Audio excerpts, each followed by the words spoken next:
Hello friends, मैं doctor Rajesh Kumar ध्रुव orthopaedic hospital भटार से। आज मैं एक बहुत ही कॉमन टॉपिक जो हैंड्स को होता है, कार्पल टनल सिंड्रोम लेकर आया हूँ। इस पर चर्चा करूँ। कार्पल टनल सिंड्रोम एक्चुअली जैसा नाम है टनल, तो टनल का मीन्स है कि कोई पतला पैसेज है और वो हाथ में जो हथेली के तरफ है, रिस्ट के पास में एक पतला सा टनल होता है। उस टनल से मेडियन नर्व गुजरता है और इस टनल में नर्व जब गुजर रहा होता है, उस पर अगर प्रेशर पड़ जाए, टनल की डायमीटर पतली हो जाए या टनल के ऊपर जो लिगामेंट आता है वो ज़्यादा थिक हो जाए, तो नर्व के प्रेशर होने के कारण हाथों में झिंझनी होती है। ज़्यादातर लोग इसमें कंप्लेन झंझनाहट का करते हैं। टिंगलिंग नमनेस होता है अंगूठे में, सेकंड उंगली में, थर्ड उंगली में और किसी किसी को रिंग फिंगर में भी आ सकता है। ये झंझनाहट काम करते समय ज़्यादा होता है। लेडीज़ लोग सब्जी कट करते समय या मोबाइल आजकल मोबाइल पर बात करते समय वो ज़्यादा होता है। या कई लोग मोटरसाइकिल चलाते हैं, टू व्हीलर चलाते हैं, तो बोलते हैं कि सर गाड़ी चलाते चलाते हाथ में झंझनाहट ज़्यादा होता है। एक लास्ट में जो कई से लोग कंप्लेन करते हैं कि कान में बूटी पहनते समय या बहुत फाइन वर्क करते समय भी ऐसा प्रॉब्लम होता है।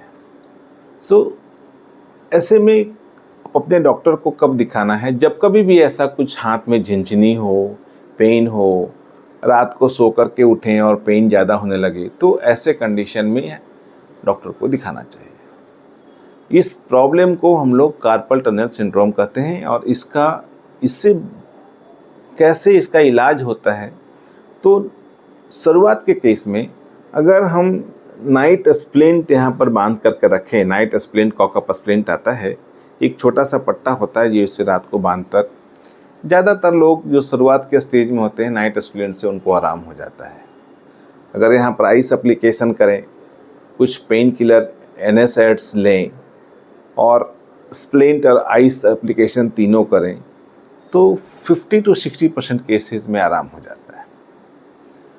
इस स्टेज पर आराम नहीं हो तो सेकेंड स्टेज पर फिर हम लोग यहाँ पर स्टेरॉयड का इंजेक्शन लगाने की सलाह देते हैं।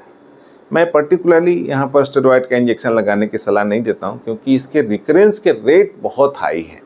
यानी कि ये थोड़ा दिन तक इंजेक्शन लगाने के बाद ठीक रहता है, ये फिर से वापस हो जाता है।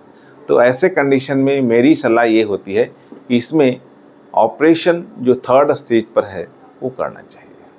तो तीसरे स्टेज पर यहाँ पर एक छोटा सा ऑपरेशन करते हैं, जिसमें ये टनल के अंदर जो नर्व गुजर रहा है और वो प्रेशर में आ गया है, तो उससे हम लोग रिलीज़ करते हैं।